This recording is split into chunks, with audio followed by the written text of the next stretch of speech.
സഹോദരങ്ങളെ, ഇന്ന് നമ്മൾ പലതരത്തിലുള്ള രോഗങ്ങളാല് വേദനിച്ച് വിഷമിച്ചുകൊണ്ടിരിക്കുകയാണ്. എന്തൊക്കെ മരുന്നുകൾ കഴിച്ചിട്ടും രോഗങ്ങള് മാറണില്ല. എന്നെന്നും ആശുപത്രിയിൽ പോകാം, അത് കഴിയുമ്പോൾ തിരിച്ചു വരാം. അതിനുള്ള പ്രധാന കാരണം നമ്മുടെ മനസ്സിന്റെ അടിത്തട്ടിൽ കിടക്കുന്ന വേദനകളും വിഷമങ്ങളും അടിച്ചമർത്തപ്പെട്ട വികാരങ്ങളാണ് രോഗങ്ങൾ എന്നാ പറയുന്നത്. 80% രോഗവും ശരീരത്തിനല്ല, മനസ്സിനാണ്. ആ മനസ്സിന്റെ വേദനകളാണ് നമുക്ക് രോഗങ്ങളായിട്ട് പരിണമിക്കുന്നത്. അതിന് ഉദാഹരണമാണ് ഇപ്പൊ നമ്മള്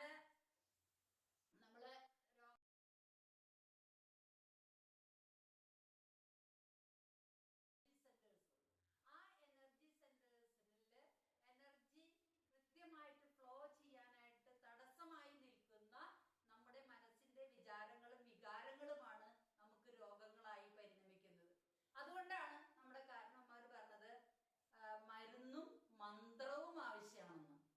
അപ്പൊ മന്ത്രം എന്ന് പറഞ്ഞാൽ മനസ്സിനെ ഒരുക്കുന്നത്. നമ്മുടെ ശരീരത്തില് ഇപ്പൊ ഉദാഹരണമായിട്ട് പറയുകയാണെങ്കിൽ, ഇപ്പൊ ഞാൻ ഒരു 96 തുടങ്ങിയിട്ട് ഈ മെഡിറ്റേഷനും ഇന്നർ ഹീലിംഗ് മെഡിറ്റേഷനും അതുപോലെ തന്നെ യോഗയും പിന്നെ പാരമ്പര്യ വൈദ്യമൊക്കെ ആയിട്ടുള്ള ഒരു കാര്യങ്ങൾ ചെയ്യുന്ന ഒരു വ്യക്തിയാണ്. അപ്പൊ എന്റെ ജീവിതാനുഭവങ്ങളാണ് ഞാൻ നിങ്ങളോട് പങ്കുവെക്കാനായിട്ട് ശ്രമിക്കുന്നത്. അല്ലാതെ പരീക്ഷണ നിരീക്ഷണങ്ങളൊന്നും ഞാൻ നടത്തിയിട്ടില്ല. ഞാൻ എൻ്റെ ജീവിതാനുഭവം, ഞാനൊരു INFJ പേഴ്സണാലിറ്റിയാണ്. അതുകൊണ്ട് തന്നെ ഇൻറ്റ്യൂഷനിലൂടെയും ഫീലിങ്ങിലൂടെയും ജഡ്ജ്മെന്റിലൂടെയും കാര്യങ്ങൾ അറിയാനായിട്ടുള്ള ഒരു പ്രത്യേക കഴിവ് എനിക്കുണ്ട്. അത് ലോകത്തെ അറിയിക്കാൻ വേണ്ടിയിട്ടാണ് ഞാൻ ഈ വീഡിയോ ചെയ്യുന്നത്. അപ്പോൾ നമ്മള് മൂലാധാരം, അതായത് നമ്മുടെ നട്ടെല്ലിന്റെ അടിഭാഗത്ത്, നമ്മുടെ മൂലത്തിലും മലദ്വാരവും അതുമായി ബന്ധപ്പെട്ട ഭാഗങ്ങളിൽ രോഗം ഉണ്ടാവാനുള്ള പ്രധാന കാരണം അതാണ് നമ്മുടെ എനർജി സെന്റർ. ആ എനർജി സെന്ററിൽ നമുക്ക് രോഗങ്ങൾ വന്നു കഴിഞ്ഞിട്ടുണ്ടെങ്കിൽ നമ്മുടെ ശരീരത്തെ മുഴുവനുമായിട്ട് അത് ബാധിക്കും. അപ്പൊ അതുകൊണ്ടാണ് എന്ത് ചെയ്യുന്നത്, നമ്മള് മൂലാധാരത്തില് അപ്പൊ നമ്മള് ഭക്ഷണമൊക്കെ സമാധാനം ഇല്ലാണ്ട് ഓടിപ്പിടഞ്ഞ് കഴിക്കുമ്പോഴാണ് നമുക്ക് പ്രധാനമായിട്ടും മൂലക്കുരുവും അതുമായി ബന്ധപ്പെട്ട രോഗങ്ങളൊക്കെ ഉണ്ടാകുന്നത്. രണ്ടാമതായിട്ട് നമ്മുടെ സ്വാധിഷ്ഠാന ചക്ര എന്ന് പറയും. അതായത് ഇവിടെയാണ് നമ്മുടെ വൈറ്റൽ എനർജിയുടെ കേന്ദ്രം. അവിടെ നമ്മുടെ ഗട്ട് ബ്രെയിൻ ഇരിക്കുന്ന സ്ഥലമാണ്. അത് നമ്മളിലുള്ള ഭയം, നിരാശ, വെറുപ്പ്, വിദ്വേഷം, അതുപോലെ തന്നെ കോപം, ഇതെല്ലാ വികാരങ്ങളും നമ്മളില് കുമിഞ്ഞുകൂടിയിട്ട് അതൊക്കെ നമ്മുടെ ശരീരത്തിന്റെ വിശുദ്ധി ചക്ര, അതിനെ പറയുന്ന പേരാണ് വിശുദ്ധിയുടെ കേന്ദ്രമാണ്, ഓറഞ്ച് കളറാണ്. അപ്പോ ആ വിശുദ്ധി നഷ്ടപ്പെടുമ്പോൾ നമ്മുടെ ശരീരത്തിലേക്ക് ആത്മാവിന്റെ ഒഴുക്ക് സാധ്യമാവണില്ല.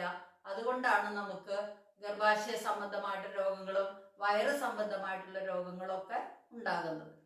മൂന്നാമത്തെ കാര്യം നമ്മുടെ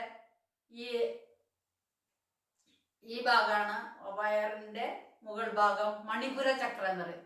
ഇന്ന് ഞാൻ എൻ്റെ നിരീക്ഷണത്തിലും പരീക്ഷണത്തിലും എനിക്ക് ഏറ്റവും വളരെയധികം സ്പർശിച്ചിട്ടുള്ള കാര്യമാണ് എല്ലാവർക്കും ഇന്ന് ഷുഗറാണ്.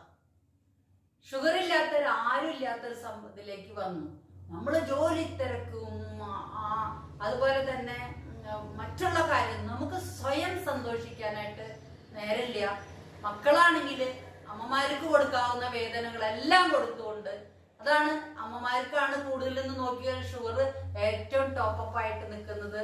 എന്ത് ചെയ്തിട്ടും കുറയാണ്ട് കാല് മുറിക്കേണ്ടി വന്ന അവസ്ഥയിൽ വന്ന ഒരു ചേച്ചി ഇവിടെ ഉണ്ട്. ആ ചേച്ചിയുടെ പ്രശ്നം എന്ന് വെച്ചിട്ട് എന്നും മക്കള് അവര് ഒരു 2-3 മണിക്കൂർ ഡെയിലി നടന്നിട്ട് ജോലിക്ക്, നേരം വെളുത്ത് അന്ത്യാവുന്നവരെ ജോലിയാ. ഭക്ഷണമൊക്കെ വളരെ അപൂർവമായിട്ടേ കഴിക്കുന്നുള്ളൂ. പക്ഷെ അവർക്ക് ഷുഗർ വന്നിട്ട് എന്നും 400 മുകളിലുള്ള ഷുഗർ. കുത്തി വയറിൽ കുത്തി വയറിൽ കുത്താൻ സ്ഥലമില്ലാണ്ടായി. അത്രമാത്രം അവർ വേദന അനുഭവിക്കുന്നുണ്ട്. അങ്ങനെ കാലിന്റെ ചെരുപ്പ് ഊരി പോകുന്ന ഒരു അവസ്ഥയിലേക്ക് വന്നു. കാല് മുറിച്ച് കളയുന്നുള്ള ഒരു അവസ്ഥയിലേക്ക് വന്നു. ഇപ്പൊ എൻ്റെ അടുത്ത് വന്നു കഴിഞ്ഞപ്പോ എനിക്ക് മനസ്സിലായി, ഇതാണ് കാര്യം എന്ന് മനസ്സിലായി. അങ്ങനെ അവർക്ക് നല്ലൊരു കൗൺസിലിംഗ് കൊടുത്തു.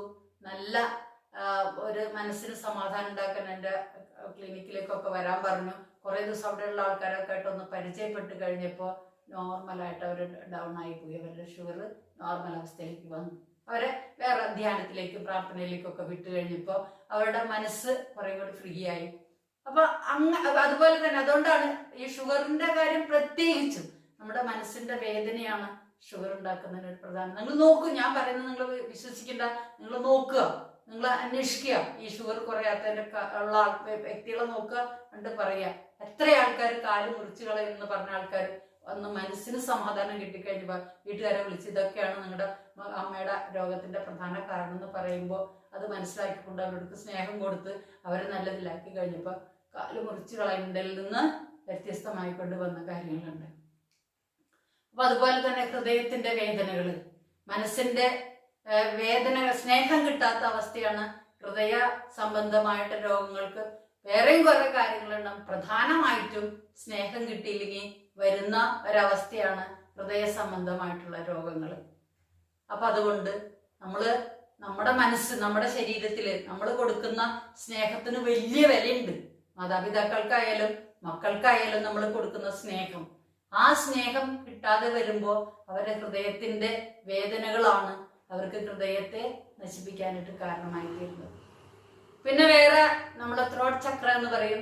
ത്രോട്ട് ചക്രയിൽ നമുക്ക് സമാധാനം ഇല്ലെങ്കിലാണ് ത്രോട്ട് ചക്ര, തൈറോയിഡും അതുപോലെ തന്നെ ടോൺസിൽസും ഒക്കെ കുറെ കാര്യങ്ങളൊക്കെ വേറെ ഉണ്ടെങ്കിലും 80% ഈ മനസ്സിന്റെ വേദനകളാണ്. അപ്പൊ അതുകൊണ്ട് തൈറോയിഡ് ഗ്രന്ഥികൾക്ക് രോഗം വരുന്നുണ്ടെങ്കിൽ അതിന്റെ പ്രധാന കാരണം സമാധാനമില്ലായ്മയാണ്. അതുപോലെ തന്നെ മാനസികമായിട്ടുള്ള അസ്വസ്ഥതകള്, ശരീരത്തിന്റെ മനസ്സിന്റെ സ്വസ്ഥത കെടുന്നതൊക്കെയും നമ്മുടെ ആജ്ഞാചക്രയില് എനർജി, അതിനാവശ്യമായിട്ടുള്ള ആത്മീയ ജ്ഞാനവും ആത്മീയമായിട്ടുള്ള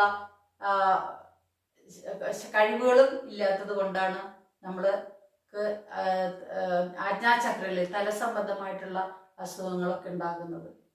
അതുപോലെ തന്നെ നമുക്ക് കോസ്മിക് എനർജി, നമ്മള് ദൈവികോർജം നമ്മളിലേക്ക് വന്നാൽ മാത്രമേ നമ്മൾക്ക് ശാരീരിക സുഖവും മാനസിക ആനന്ദവും നമ്മളുടെ ബ്ലോക്കുകളൊക്കെ മാറാനായിട്ട് സഹായിക്കുകയുള്ളൂ.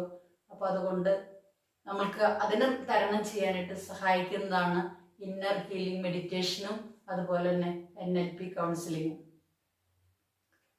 നമ്മളെല്ലാവരും ഇന്ന് ലോകത്തിലെല്ലാവർക്കും രോഗികളായി തീരുന്നതിന്റെ പ്രധാന കാരണം ഇതാണ്. അതുകൊണ്ടാണ് നമ്മുടെ കാരണവന്മാര് പറഞ്ഞത് മരുന്നും മന്ത്രവും വേണം. ഇന്നർ ഹീലിംഗ് മെഡിറ്റേഷൻ ചെയ്യുകയാണെങ്കിൽ നമ്മുടെ ശരീരത്തിന്റെ ആഴങ്ങളിൽ കിടക്കുന്ന ആ മുറിവുകളെ ഒരു പ്രാവശ്യം കൂടി നമ്മുടെ മനസ്സിലേക്ക് കൊണ്ടുവന്ന് റിലീവ് ചെയ്യാനായിട്ട് സാധിക്കും. നമ്മൾ കൗൺസിലിംഗ് ചെയ്യുമ്പോൾ ഈ ചെവിയിലെ കൂടെ കെട്ട് ഈ ചെവിയിലെ കൂടെ പോണതിന് പകരമായിട്ട് നമ്മൾ ആ സിറ്റുവേഷനിലേക്ക് ഒരു പ്രാവശ്യം കൂടി നമ്മൾ കടന്നു ചെല്ലണം. അവിടെ വെച്ച് റിലീവ് ചെയ്താൽ അത് എന്നേക്കുമായിട്ട് റിലീവ് ചെയ്യും. അതിന് നിങ്ങളെ സഹായിക്കുന്നതാണ് ഇന്നർ ഹീലിംഗ് മെഡിറ്റേഷനും അതുപോലെ തന്നെ NLP കൗൺസിലിങ്ങും.